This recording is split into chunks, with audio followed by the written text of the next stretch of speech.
楽しんでおくれなせがれどまだ苦労のせがれよ狼共に来るか Look, 2026 has already been insane for anime. Winter alone nearly broke my watch list. But here's the thing, some of the heaviest hitters haven't even dropped yet. We're talking long-awaited comebacks, franchise revivals, and a couple of wildcards that could steal the entire year. So here are my top 10 action anime still waiting to air in 2026. And trust me, your queue is about to get a lot longer. If you binged Solo Leveling and immediately went looking for what's next, chances are someone pointed you to Tomb Raider King. 서주원 38세. 나는 오늘 죽나 보다. The manhwa has been massive, and now it's finally getting the anime treatment this summer. The premise is peak power fantasy. Ju Hyun-seo is a tomb raider in a world where mysterious tombs have appeared everywhere, each containing a relic that grants supernatural abilities. He gets betrayed, killed, and then wakes up 15 years in the past with all his knowledge intact. So now it's revenge, strategy, and him collecting relics before anyone else even knows they exist. It's a regression story, sure, but Ju Hyun operates more like a chess player rather than a brute. He outthinks people. He dismantles entire organizations before they realize they've lost. If the adaptation gets even closer to the manhwa's pacing, this is going to be a binge watch favorite. 이런 개죽음이 어딨냔 말이야!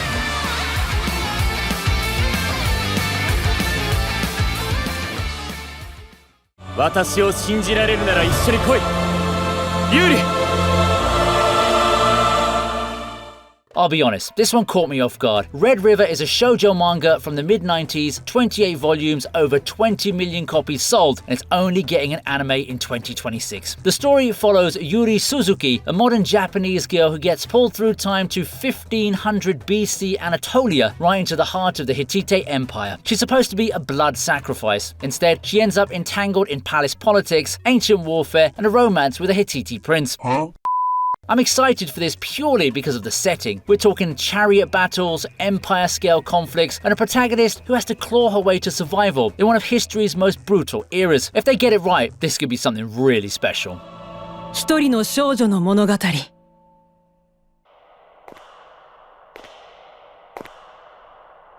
それでは、また、戦場で。9 years. It's been 9 years since we last saw Danya on a TV screen, and somehow the fanbase never stopped asking for more. Season 2 was announced back in 2021, and then silence. Complete radio silence for years. Finally, in November 2025, a teaser trailer dropped and confirmed a 2026 broadcast. For anyone unfamiliar, this is one of the most twisted isekai concepts out there. A cold, calculating Japanese salaryman gets reincarnated as a little girl with immense magical talent in a world resembling World War I era Europe. She joins the military and becomes one of the Empire's most dangerous weapons. The appeal has always been the mix: aerial mage dogfights, military strategy, dark humor, and a protagonist you kinda root for even though she's terrifying. I've waited nearly a decade for this. I'm not waiting patiently anymore. 化け物です。では戦友諸君、戦争の時間だ。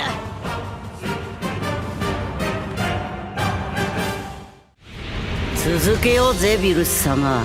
スーパーサイヤ人ゴッドのパワーはまだオラを上に連れてってくれるみてえだからよ。 Okay, let me explain this one before you scroll to the comments, okay? Dragon Ball Super Beerus isn't a new story. It's what Toei is calling the Enhanced Edition, a complete reconstruction of the God of Destruction Beerus arc featuring new cuts, redrawn scenes, re-rendered footage, freshly recorded dialogue, and a restructured narrative. The stated goal is to more faithfully represent Akira Toriyama's original vision. The original Super anime had well-documented production issues in its early arcs, inconsistent animation, pacing problems, moments that felt rushed. This remake addresses all of that. It's worth your attention because of what it represents. Alongside the Beerus remake, Toei also announced Dragon Ball Super: The Galactic Patrol, a brand new anime adapting the Moro arc. So this isn't just nostalgia, it's Toei rebuilding the runway before launching into entirely new territory. Dragon Ball is back, and this time they're doing it properly. 破壊神はね、怖いんだよ。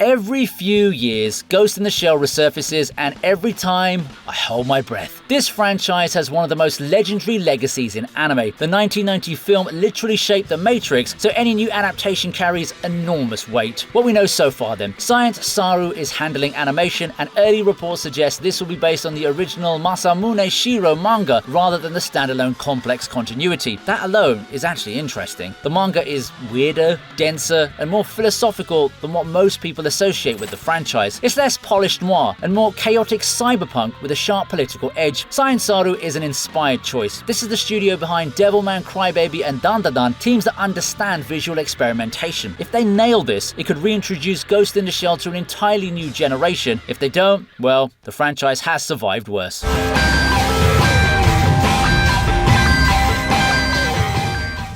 なんだこりゃやがましい今は奴を倒そうが先だろうが倒すったってお前あんなのどうしろっつんだよ You know those manga that ooze so much style that they practically leave stains on your hands? Black Torch is exactly that. It's a tragically short read, only 5 volumes, but every single panel is a masterclass in slick character design and dynamic inking. We follow Jiro, a modern-day ninja who can talk to animals, who ends up fusing with a demon cat named Rago. The premise sounds like standard shonen jump fodder, but the execution is incredibly sharp here. The espionage elements blend flawlessly with supernatural brawls. I'm still baffled that this didn't become the next big mainstream hit. The line work is so incredibly crisp, reminiscent of Dite Kubo at his peak. Even though it wraps up faster than I would have liked, the journey is all killer, no filler. It's a popcorn action flick in manga form, serving up pure, unadulterated cool factor from cover to cover.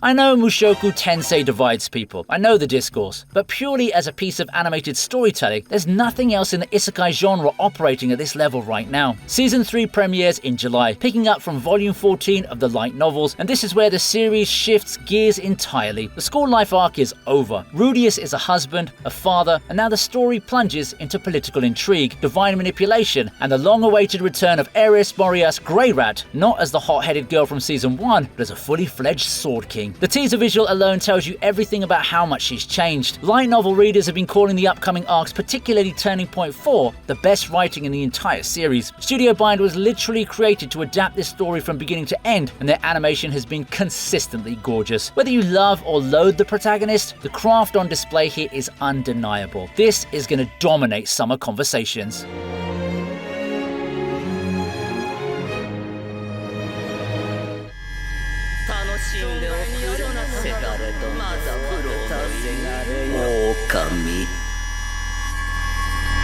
共に来るか From Software Games, getting anime adaptations feels like a dream, but here we are. Director Genichi Kutsuna described the goal as creating something memorable for both longtime fans and newcomers discovering the world of Sekiro for the first time. And that's the part that excites me the most. Hand-drawn. Not CG, not a hybrid, fully hand-drawn samurai action based on one of the most fluid, precise combat systems in gaming history. The potential is staggering. Sengoku-era Japan, a shinobi with a prosthetic arm, resurrection mechanics woven into the narrative, and boss fights that are practically designed for anime adaptation. Imagine the Guardian Ape sequence animated with real weight and artistry, or Genichiro on top of Ashina Castle with rain pouring down. No exact air date beyond 2026, but you know what, I don't care. This is the kind of project where I'll watch the first episode regardless of who's making it, just to see if they can pull it off.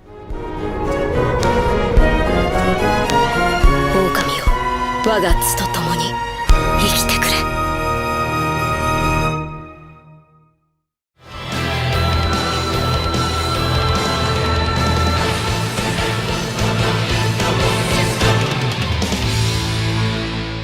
Our star's coming back, and this time, the source material is on his side. The original Black Clover anime ran for 170 episodes and built a massive fan base, but let's be real. It also had stretches where the animation was rough and the pacing sagged. The movie helped restore some goodwill. Now, season 2 is confirmed for 2026, and it's adapting what many manga readers consider the strongest writing in the entire series. The early portions of this arc where Black Clover elevates from solid shonen to genuinely impressive storytelling. The stakes are higher, the power system gets more creative, and the character development hits harder than anything in the previous 170 episodes. I watched it through the rough patches because I believed the payoff was coming, and manga readers kept telling me it was. Now, it's here. No exact date confirmed yet, but when this drops, it's going to remind a lot of people why Black Clover was always more than just a loud protagonist show.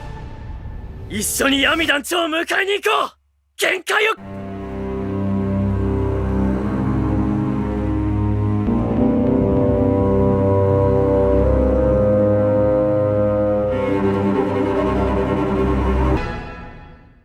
There's something poetic about Bleach ending in 2026. A series that started over 2 decades ago ended before it could finish, came back through sheer fan willpower and studio commitment, and now gets to close the story on its own terms. The Calamity is the final part of the 1000-year Blood War adaptation. Everything has been building up to this. Ichigo versus Yuha, the fate of the Soul Society. Every rivalry, every Bankai reveal, every sacrifice, it all converges here. And if the previous parts are anything to go by, Studio Perion is treating this finale with the respect that it deserves. I'm very, very optimistic about this one since Tite Kubo is involved himself. He's been heavily hands-on with this adaptation, promising original scenes and expanded sequences that go beyond what the manga delivered. That matters, you know. The manga ending was rushed, fans know it, Kubo knows it too. This is his chance to tell the version of the finale that he always wanted, with a studio that's been delivering career-best animation. When the final episode airs, it won't just be the end of Bleach, it'll be the closing of a chapter for an entire generation of anime fans who grew up with Ichigo, Rukia, and the Black Kimono. I'm ready for it, I'm not ready for it. Both things are true. 話は終わりだ。楽しかったぞ。さあ。